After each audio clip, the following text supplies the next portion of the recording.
Hello, hello, and welcome to Saturday Soundbites. I'm your host, Veronica Sofer. I am so excited to be here with you with another fantastic episode. On Saturday Soundbites, we talk about all things visibility strategy, whether it's public relations, advertising, marketing, branding. All of those components are going to help you grow your business and get your visibility strategy exactly where it needs to be. And it takes a lot of different modalities and a lot of different mediums to make that happen, and a lot of different places for you to show up, not just in print and in the written word, not just television interviews and radio interviews, but also non-traditional media, which is what I like to call it, which is podcasting. That's what we're going to talk about today. We're going to talk about how to leverage podcasts and really make sure it is useful for your business and helps you grow in your visibility strategy. A little bit of housekeeping though first. If you are listening on our podcast, make sure you hit subscribe on your favorite podcast platform. We don't want you to miss any episodes of Saturday Soundbites. And if you are watching on Facebook, make sure you give us some messages, or maybe you're checking out our YouTube channel. Either way, we want to connect with you. So make sure you let us know that you are watching. All right, let's dive into it. We're going to talk about podcasting today and how it can help you grow your brand and your business. I've got an awesome guest. I'm going to go ahead and bring her up right now. We've got Jenn Trepeck. Yes. Yay! Awesome, Jenn. Thank you so much for joining us. Let's talk about podcasting. Thanks for having me. I'm excited to be here. Awesome, awesome. So before we really dig into the topic, let's talk a little bit about how you got started and how you grew in this space to become such an expert. Sure. So backing up, I am a wellness advisor. I started my business on the side in late 2007 before health coaching was even a thing. But I built my business on the side. Then fast forward 2019, yes, 12 years later, I was leaving my full-time job and I had gotten into listening to podcasts. And I thought, I could do this, right? I could talk to a doorknob. So this is definitely something fun and new. And I don't know what to do with free time. So obviously, I needed to start something new and I left my full-time job. And I was out to dinner with a girlfriend. She and I were talking. She has 2 kids. And we were talking about a book that she was reading. I hadn't read that exact book, but some of the things that we were talking about, I knew from my trainings and things that I had researched. And we were really talking about the difference in how boys and girls' brains develop. Mm. And she made a comment to me that was, I feel like I should take your course. Like, I've never had an issue. My specialty is weight management. She said, I've never had an issue, but I also don't really know what I'm doing with my kids. Like theoretically, I know, Sure. but not necessarily in detail. And it really got me thinking, we are all having these conversations.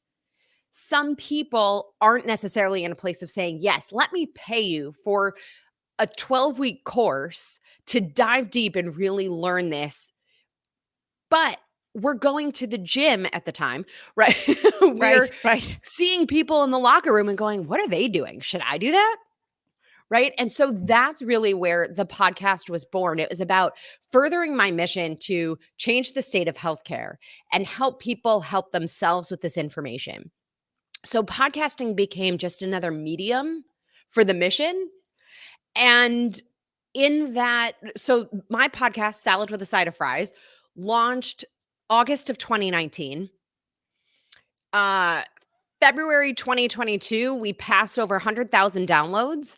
Amazing. And, amazing. Take a moment to celebrate that. Yes. That's fantastic.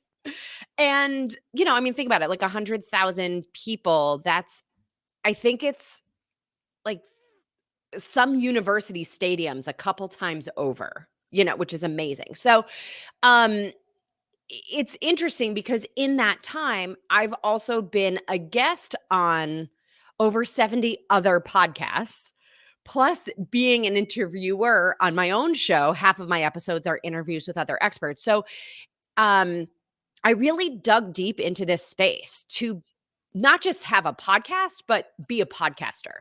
Mm-hmm. Mm-hmm. Yeah, no, there's definitely a distinction. And I love that you've got so much experience. You're seasoned. Like how I did that. You're seasoned. And for people who are just trying to figure out what that could look like for their business, there's a lot of different approaches. And so I definitely want to talk about What are some of the tips and strategies and things that you've seen have worked well in podcasting? Because there's a lot of different ways to do it. There's a lot of formats. Right. There's, very polished and professional shows. And then there's others that are much more organic that are just as successful. Sure. So I think, if you're looking to be a guest on a podcast, right? Versus if you're looking to start a podcast, I think Mm-hmm. one of the things to say, if you're looking to start a podcast, recognize this is not easy. It requires a lot. And so before taking something on, we want to make sure that it's something that we can fully execute to Right. make it, I think, worth the time, effort, and energy. And having said that, you don't have to start a podcast to be able to leverage the community of podcast listeners and showcase your expertise. And that's Yeah. where being a guest on other podcasts becomes really helpful. And one of the things to think about, and you talk about this in so many of your episodes about honing your message and knowing who your audience is.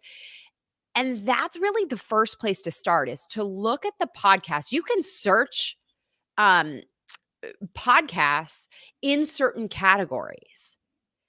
And so I recommend, there's a website called Chartable that has, Apple and Spotify and, just global charts, not necessarily platform specific. Mm-hmm. And you can search different categories of shows. So if you're talking in the, personal development space, go look at the podcasts that label themselves as personal development. And you can dig deep and kind of hone in, and they're showing you charts. I recommend you start with ones that are ranking in the hundreds, Mm-hmm. right? Right. Because too big of a show, they're probably not necessarily open to your pitch. Right. Sometimes they have production companies behind them where it's actually really difficult to get their information, or get to the right person to send your pitch.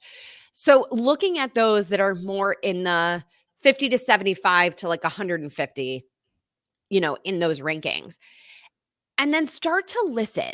I think one of the biggest mistakes people make is they start to pitch, and it's clear that they either haven't really listened to the show, Right. or they're pitching what they think I want them to say, or what they think all of our episodes are about. And the truth is, I'm personally looking for experts who are going to share something maybe a little bit different. Like, what's your specialty? What's your, view on things that's different than everybody else? That's where I'd like to hone in. Mm-hmm. Right. So a lot of times it's really about honing that pitch, having a handful of topics that you feel really comfortable talking about, and then listening to a few, right? And looking through their episodes to say, what have they already covered? Where can I potentially add on to something that they've already covered and really add value to their audience? Mm-hmm. Right. Absolutely. Yeah. Then when you send the pitch, you want to make it clear that you have listened to their show. Tell them a little bit about who you are, right? A short bio, and then pitch your topic. Give them the episode idea and a couple bullet points to that. Now, I do I call them discovery calls Mm-hmm. before I agree to do an episode with people. Not every podcaster does that. Mm-hmm. But so some people will take my pitch email, and that's what they're using to guide the interview. So I want to make sure I'm giving them a couple things, depending on what their process is, but giving them in that pitch email, they know exactly what they would say. It makes it a much easier yes than if I say something like, oh, I want to talk about willpower. And they Right. don't know what I mean by that, Mm-hmm. Yeah. And so especially if you're an expert in something, we can get caught up in we know what we mean and we think other people know what we mean. And they don't necessarily, right? Mm-hmm. So in that pitch, we want to spell it out.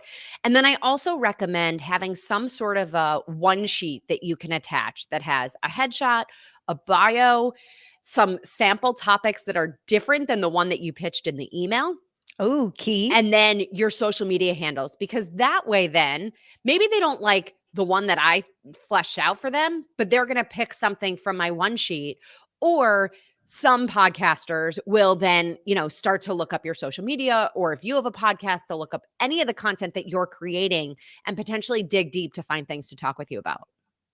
Yeah, no, that's great. I love that. That's a key tip because oftentimes people get really stuck in this is my strategy, these are my messages, and I don't veer for them. But that doesn't mean you don't expand on them a little bit. You just don't veer from them. And that's a distinction that Totally. oftentimes people get a little stuck on. So it does require a little bit of creativity. But to your point, Jen, once you've listened to a couple of episodes of a show, you'll know how that host um the flow of the show, and so you can kind of adjust appropriately. So I think those are really great tips.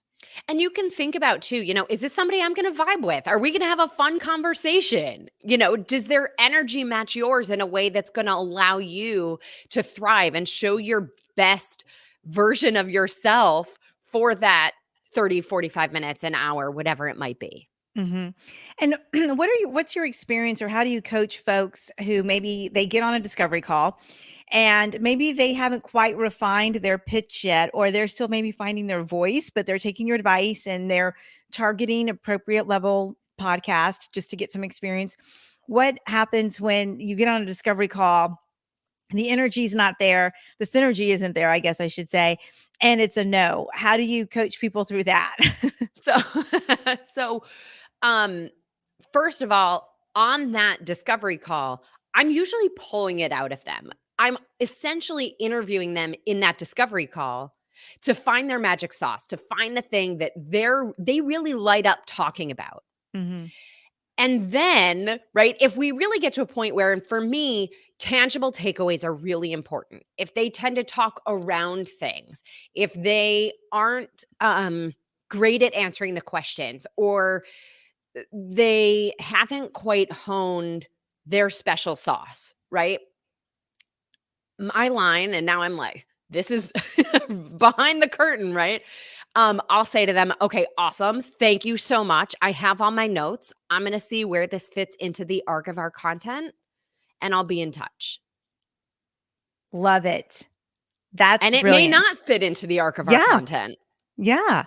Or maybe not in the podcast sense, but maybe you've got a Right. blog because maybe the content was there, but their energy wasn't, or the Exactly. synergy wasn't there. And so maybe you could use them in a different way. I love the way you phrased it. I think that's really important for folks to know that a no isn't always necessarily a full no. It may just be a no for the podcast. Right. And recognize too, whatever your domain is, right? Whether it's a podcast as the host, or, coming on as a guest, and you want to highlight it, it's really about how can you be of service? How can you serve Yeah. those listeners? How can you serve the audience that you're looking to reach? And if you come from that place, from both sides of the equation, it's all going to work out and everyone's going to find the right spot. Yeah. No, definitely. I agree 100%. That's fantastic advice. So you're on your podcast journey. You've got a one pager, you've got your pitch down, you're landing a couple. Then how do you prepare to be on a podcast? Right. So, first of all, play the numbers when you're pitching, play the numbers, do it consistently, create the system for yourself that you could maintain so that you're pitching a couple every week, Mhm. right? Mhm. And then you're going to land them, but you got to play the numbers game. There are millions of podcasts out there. You'll find them. So now go back to what you planned, what you had pitched to talk about. Confirm with the podcaster, with the host, that this is in fact what we're talking about. Yeah. And there are times where I am talking about, like, especially if I do topics that are a little more technical, where I might need to reference some specific gene variations, or, right, I'm going to have notes up on my screen side by side with where I'm seeing them and we're recording. So there have been times where I have my notes pulled up, I'm ready to go, and then the topic is not at all what we had talked about Oh boy. was going to be. And that's okay, right? Part of that is knowing your space and your category and your topics. And also remember, I think this is such a media training thing, but you answer the questions you want asked, as opposed to sometimes the questions that are asked, right? And so that can be a skill and a practice. And I know, Veronica, you've interviewed other people who help us with those skills.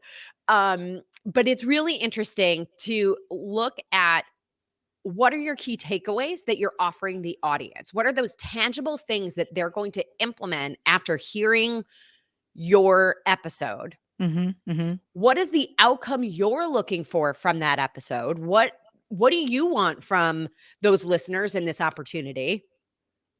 And your call to action. Know what you're asking them to do after the fact. mhm.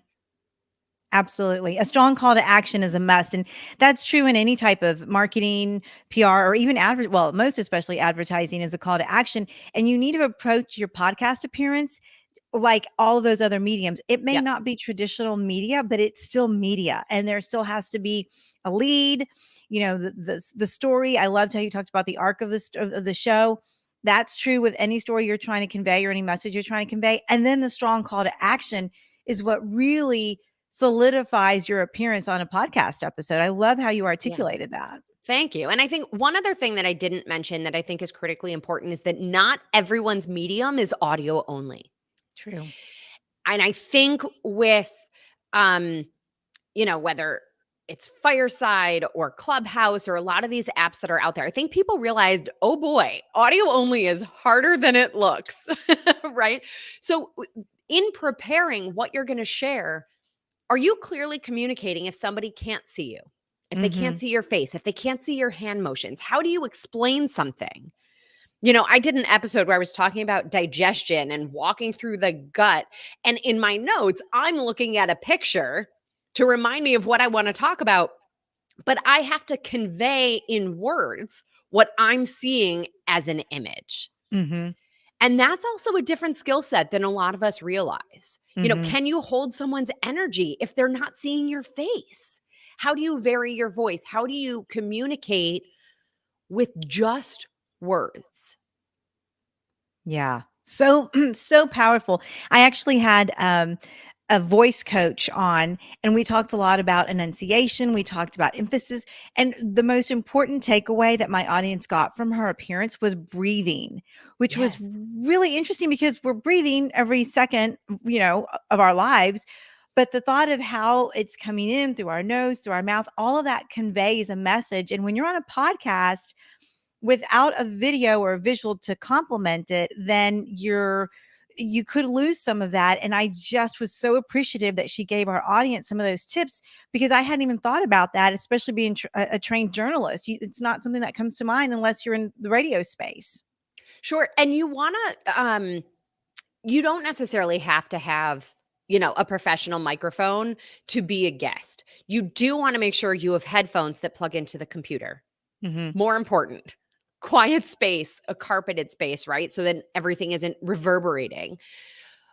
Even if you just use your cell phone to practice recording and hearing what you sound like, the voice notes on your phone or whatever it is your breath audible?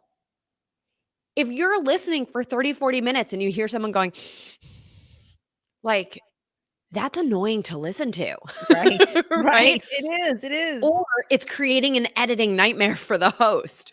So some of those things, maybe it's just about pulling the microphone away from your mouth a little bit Hmm. Hmm. or recognizing some little tweaks so that the little things aren't detracting from your message. And when it's audio only, that can really happen in a different way than when there's video as well.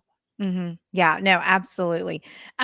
What do you recommend for folks who are just getting into it and they've decided they want to start being guests and they've had a couple under their belt?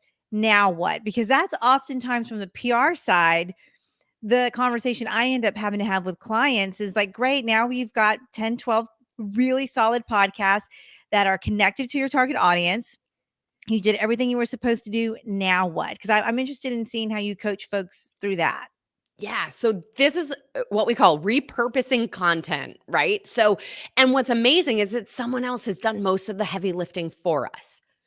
So you can take that episode.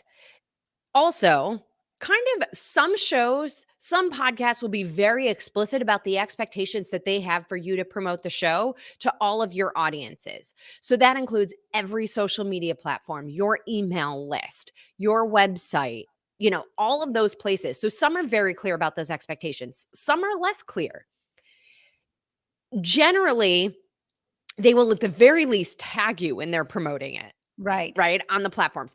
Take those images, save them. Make sure you're resharing and promoting and adding comments, right? Engaging with that content. Engage with their listeners who comment on their posts about it. And then there are so many ways that we can use that content for ourselves. So, one thing is called an audiogram, which on social media tends to be a static image with a little bit of the sound of the interview behind it. So that's called an audiogram. You can post that all over your social media. And by the way, you don't just have to post it the day that the episode Mhm. comes out or the day after. Use it for any Throwback Thursday. Use it anytime you want to demonstrate your credibility, your leadership in the space. Somebody wanted to interview you. Own that, so you can use that in all sorts of places. Create a section of your website that's showing your appearances. Podcasts are still appearances, even if it's audio only, right? So you can have a section of your website that's all podcasts. And whether you have an image that links to where somebody can go listen to that episode on one of the platforms, or you can also ask the host if they're willing to share an embed link with you. Mhm. That allows you to put that episode right on your website and somebody can listen on your website.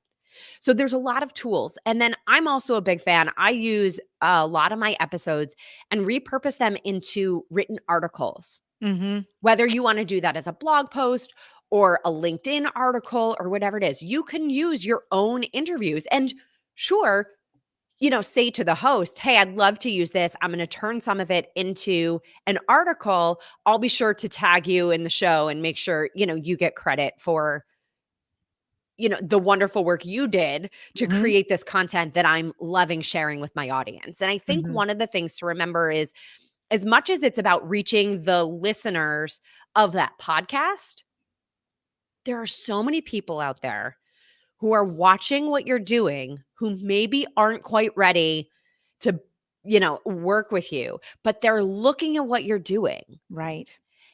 And this is a great place for them to see that content. That might be what they need to hear to push them over the edge, to press the button, to reach out to talk more with you. Mhm. Yeah, absolutely. And your digital footprint isn't just a website and it's not just your social media channels. It's also available on, if you're listening to Spotify and you just Yep. happen to be scrolling, all of that is so important. And as a visibility strategist, I try to tell people that you have to diversify how it is you show up digitally. Yep. And it can't just be all one platform. It can't all just be Facebook or all TikTok. If you're drawing from a different group of people and understanding your target audience, you need to know where they're consuming their information, but you also need to know how to connect with new leads. And that's a very important part, Jen, of what you talked about. And I love that tip and that strategy. A big piece, by the way, for being searchable in the podcast apps or in Google, make sure that you are always using the same name. Yeah. So if you are Veronica V. Sofer, make sure that you're not sometimes Veronica Sofer, because if we Google or search in a podcast app, Veronica Sofer, it may or may not show all of our appearances if some of them have the V and some do not. That's right. Right. So I have that challenge with Jen and Jennifer. Some people use Jennifer. I always use Jen. In my own show, I tag both Jen and Jennifer. So if somebody searches either one, at least my show shows up. Right. Right. And then, when Google yourself, see what's coming up, see if those other appearances are coming up. No, that's a great tip. And I'm so glad you said that because there's actually another Veronica Sofer in the digital marketing space. She's on the West Coast and the far Northwest coast and Asian. And I am not. I'm in the South. I'm Hispanic. And so we look completely different, but a lot of our content is similar in nature. But the distinction is the middle initial V. And so as part of my brand, I have been very intentional and purposeful in making sure it's noted that way, even in my hashtags, Yep. because that was the only way to really break that SEO and some of the challenges that come with a name like that. Absolutely. It's so interesting you brought that up because I was very deliberate in doing that. And so I appreciate you acknowledging that you noticed. Yes. That's fantastic. So tell us a little bit about your show and then tell us a little bit about how you've melded this passion and success in the wellness space, especially around nutrition, and how it's kind of bridged into your expertise of podcasting, because that's a fascinating connection for me. Yeah. So salad with a side of fries. It Mhm. is all about wellness, nutrition. Like I said, my specialty is weight management. So all of those categories, but for real life, right? Right. Salad with a side of fries. I sort of describe it as the nutrition education we're all supposed to know and no one ever taught us. Right. And answering those questions, like I said before, it's like those questions that come up at the gym, right? Or when you're having a drink with friends. So it's interesting because the podcast, I mean, sort of started out as a passion project and has really turned into an incredible tool for the rest of my business. It's a visibility tool, it's a credibility tool. It's almost the top of the funnel, right? When Yeah. we talk about funnels. And it's really interesting because I do a lot of networking. And I would say a vast majority of my clients come from referrals. Mhm. But I'm not the easiest person to refer to because you're not going to go up to somebody and be like, you know what you need? You need to lose a few, and I've got the person for you to talk to, right? That's not how it works. Right. So Right. the podcast becomes the easiest referral tool. Mhm. Hey, saw this, listen to this and thought of you. They send a link. By the way, I know her if you want to talk to her. Right? That becomes a much easier referral. And I also have a membership with the podcast. So there's ways for my audience to engage and for other people who maybe aren't quite ready for the bigger ticket items to start to engage on a smaller level and with the podcast. And the podcast and the membership have certainly funneled clients to the rest of my business and vice versa. There are a lot of people who are referred to me and then they go, "Oh, you have a podcast?" I'm like, "Yeah, listen, let me know what you think. Would love your feedback." Yeah. That's fantastic. Oh, I love that you've melded all those things together because that's very similar to the path I took. And I love to see people in what I would consider non-traditional spaces using the same thing because as a journalist and as a PR professional, it made sense. It was threaded together, but you did something so unique and so passionately, and it's become so successful. And so I just applaud you for doing Well, that. thank you so much. Well, I got to tell you, you have been a joy to work with. I'm going to make sure that your website goes back up. If you're listening on the podcast, it's a salad with a side of fries.com. It will definitely be in the show notes. I want you to connect with Jenn. She's fantastic. She's got a phenomenal product and service that she's offering to people in the wellness space, but she's also sharing her expertise as a business professional and entrepreneur. So thank you so much, Jenn. Thank you. Guys, please send me a message. I would love nothing more than to hear from you. That's my call to action. Send me a message through the website, through social media, any of the places. I just want to hear from you. Love it. Love it. She's a pro, you guys. She's absolutely a pro. Connect with Jenn, a salad with a side of fries.com. And I just love the way that rolls off my tongue there. So connect with Jenn. You definitely want to learn from her. She has put all the pieces together and is growing her business. And that is part of a strong visibility strategy. So I hope you enjoyed this episode as much as I did. If you are listening on the podcast on your favorite podcast platform, hit subscribe. We don't want you to miss any episodes of Saturday Soundbites where we talk about visibility strategy and how to put all those pieces together. If you're watching on Facebook or YouTube and catching the replay, hashtag replay, so Jenn and I can go back and connect. And with that, I will wrap up this episode of Saturday Soundbites by sending you lots of positive energy and light.